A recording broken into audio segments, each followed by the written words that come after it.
I didn't plan to fall for my widow neighbor. But the night she whispered, "I can't sleep alone," everything changed.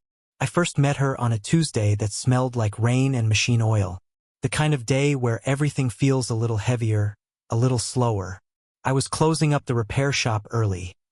The kind of place where old fans hummed and fluorescent lights buzzed like they had something to say. That's when she stepped in. Not rushed, not nervous, just still. Her umbrella dripped on the floor as she looked around. "You fix old radios?" she asked. Her voice was low, calm, the kind of voice people listen to even when they don't mean to. I nodded, wiping my hands on a rag. "Yeah, if it has wires and regrets, I probably fix it." That got a quiet smile from her. Small, polite, but it lingered a second longer than it should have. She placed a radio on the counter, one of those vintage wooden ones. It looked older than both of us combined. "It belonged to my husband," she said. "It stopped working a few months ago. I just couldn't bring myself to throw it away." Her fingers brushed the edge of the radio as if she was touching something sacred. I noticed a thin gold band still on her hand. I tried to keep my tone light. "I'll take a look. Might be something simple." "Simple would be nice," she said softly. Then, almost to herself, "It's been a while since anything's been simple." I didn't know what to say to that, so I said nothing. She stood there a moment longer, taking in the cluttered space. The old clocks, the half-finished jobs, the faint hum of life trying to keep going. When she finally left, the doorbell jingled behind her, leaving the air oddly quiet. She came back 2 days later, this time without the umbrella. Her hair, dark, slightly wavy, framed her face in a way that made her look younger when she smiled and older when she didn't. "The radio?" she asked. "Almost done," I said, though I'd finished it last night. I just wanted a reason to see her again. She waited while I pretended to adjust a few screws. "You always stay this late?" "Depends," I said. "Sometimes I forget time when I'm fixing things." She nodded like she understood that too well. "I used to do that. When my husband was alive, he'd stay up late painting. I'd fall asleep to the sound of his brushes." Her words hung there, caught between memory and silence. I wanted to ask something, anything, but my throat didn't cooperate. Instead, I handed her the radio. "It should work now." She plugged it in. The old speakers crackled to life, and a faint, warm sound filled the shop. A slow, nostalgic melody. She smiled again, but this time, her eyes shimmered just a little. "Thank you," she said quietly. "It's nice to hear something come back to life." We stood there, listening. No one spoke. The song played on, filling the space between us like something unspoken but understood. When she finally turned to leave, she hesitated by the door. "You work tomorrow?" "I do," I said. "Good." She gave a faint, tired smile. "I might bring coffee. You look like someone who forgets to drink it." Then she left, just like that. But the door stayed open for a moment longer, and the air felt different, like the room itself had been holding its breath. That night, I kept replaying her voice in my head, like I missed something, or maybe wanted something. She came by again on a Saturday morning. Sunlight breaking through thin clouds, dust floating in the air like it had nowhere else to go. 2 cups of coffee sat in her hands. She looked unsure for the first time. "I didn't know how you take it," she said, setting one on the counter. "Black," I replied. "Thanks." She nodded, eyes drifting across the workshop shelves. Radios, clocks, and small, broken pieces of other people's lives waiting for attention. "Busy day?" she asked. "Not really. Just me and the ghosts." That made her laugh soft but genuine. I get that. There was something about her laugh, like she hadn't used it much lately, and it surprised her that it still worked. She stayed longer this time, sitting on a stool near the window watching the street. I could feel her presence even when she wasn't talking. The air around her felt different, calm, but fragile. "You live nearby?" I asked, pretending to fix a small clock just to have a reason to keep talking. "Next street over," she said. "The white house with too many plants and no one to water them." I smiled. "That sounds poetic." She shrugged. It sounds lonely. There was a pause, not an awkward one, but the kind that says more than words can. I noticed small things about her. The way she ran her thumb along the coffee cup rim when she thought, the faint line at the corner of her mouth when she smiled, the tiredness in her shoulders she tried to hide with good posture. She caught me looking once. I looked away too quickly. My husband used to fix things too, she said suddenly. But he never had patience. He'd break more than he'd repair. There was no bitterness in her tone, just memory. I guess I like quiet work, I said. You can hear yourself think. Is that always a good thing? I didn't answer. Neither did she. The radio she'd brought last time sat on the shelf, still playing faintly in the background. That same old melody, soft and distant. After a while, she stood. I should go. Sure, I said, even though every part of me wanted her to stay. At the door, she turned back. The light caught her hair, and for a second, she didn't look like a widow or a neighbor, just someone caught between wanting and restraint. She looked at me like she wanted to say something, but didn't, and that silence felt louder than words. It was late when she called. Her voice was quiet, almost swallowed by the rain. Sorry, I know it's after hours. My kitchen light went out. I tried to fix it myself, but she trailed off. I told her I'd be there in 10 minutes. I didn't think twice about it, though maybe I should have. Her house looked just like I imagined it. Tidy, muted colors, soft lighting. A place that tried to hide how lonely it was. The kind of home that still carried someone else's presence in the air. She opened the door wearing a loose cardigan, hair tucked behind her ears. She smiled, but her eyes looked a little embarrassed. You didn't have to come this late. I didn't mind, I said. Besides, I like fixing things, remember? She laughed softly, stepping aside to let me in. The rain drummed on the windows, a quiet percussion filling the silence between us. I fixed the bulb quickly. It wasn't really about the light anyway. She made tea, jasmine, I think, and we sat at her small dining table, the sound of rain wrapping around the house. You ever notice, she said after a while, how some nights feel heavier than others? Like the air's holding a secret. I looked at her. Yeah, like something's about to happen, but you don't know what. Our eyes met. Neither of us looked away. For a second, everything around us slowed. The ticking clock, the rain, even my heartbeat. I saw the faint curve of her lips, the way her fingers tightened around her cup, the rise and fall of her breath. Then the phone rang. She flinched. The sound broke everything. She stood quickly, picking up the old landline from the wall. Her tone changed, softer, careful. Yes, I'm fine. Just couldn't sleep. I couldn't hear the other voice, but I could feel what it meant. When she hung up, she looked smaller somehow. A friend, she said quietly. He checks in sometimes. He worries I'm not moving on. I wanted to say I understood, but I didn't trust my voice. I stood, ready to leave, though my hands didn't want to move. She walked me to the door, her steps slow, uncertain.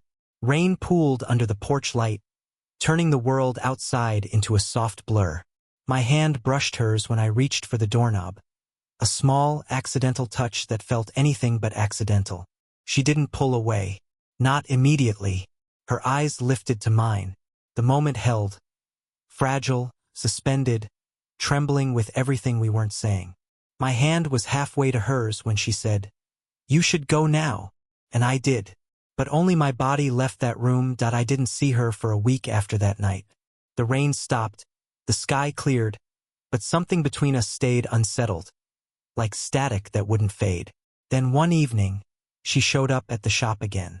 No coffee this time. Just her. She stood by the doorway, her hands tucked into her coat pockets, eyes avoiding mine. I was walking, she said, and somehow ended up here. I smiled faintly. You lost. Maybe, she said. Or maybe I just stopped pretending I wasn't. She walked around the shop, fingers grazing the edges of shelves. The hum of old machines filling the quiet. Felt like a confession waiting for words. You've been avoiding me, I said gently. She turned. I wasn't sure if I should come back. Why? Her gaze met mine then, steady but tired. Because I don't know what this is.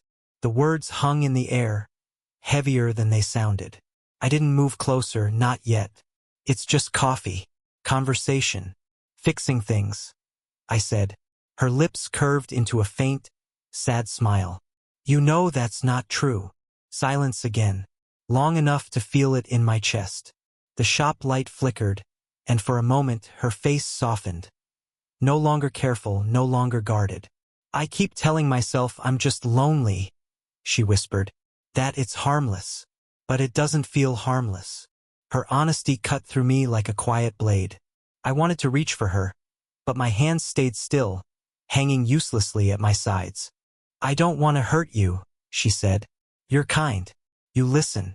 You remind me of who I used to be. I swallowed. And what if I don't mind being reminded?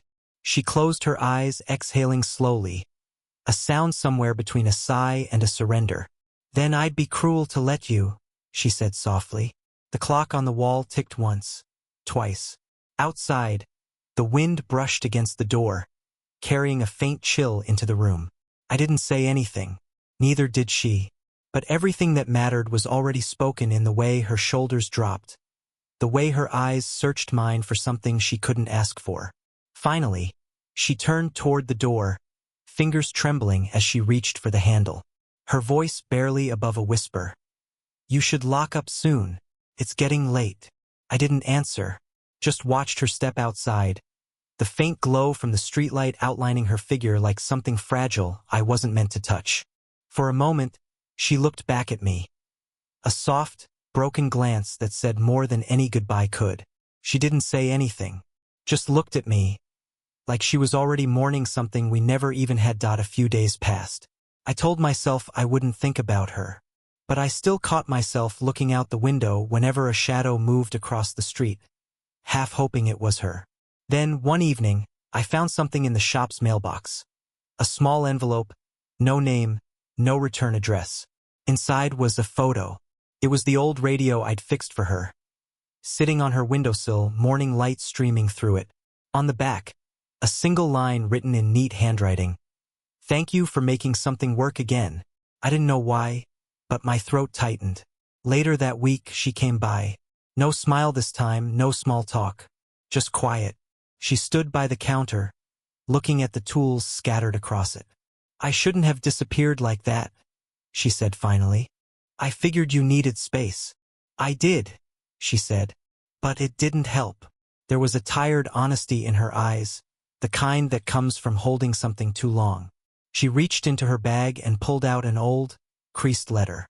I found this yesterday. It was from my husband. I never opened it before. I hesitated. Why now?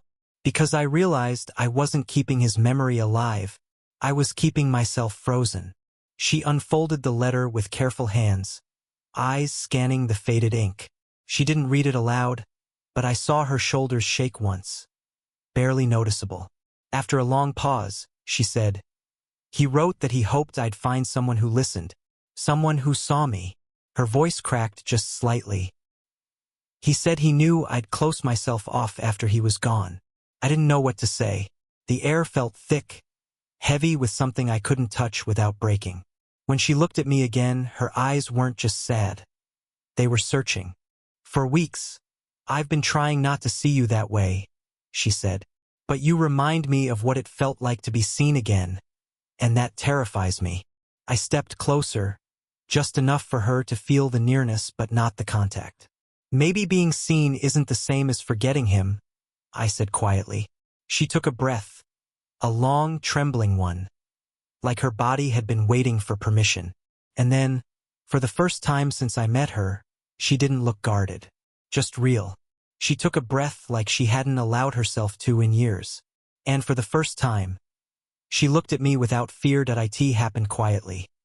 Not with a confession or a kiss or anything you'd recognize as love. Just two people who'd run out of excuses. She came to the shop late again. No letter this time, no coffee. Just the same look in her eyes, that tired, brave kind of calm that comes when you stop running from yourself.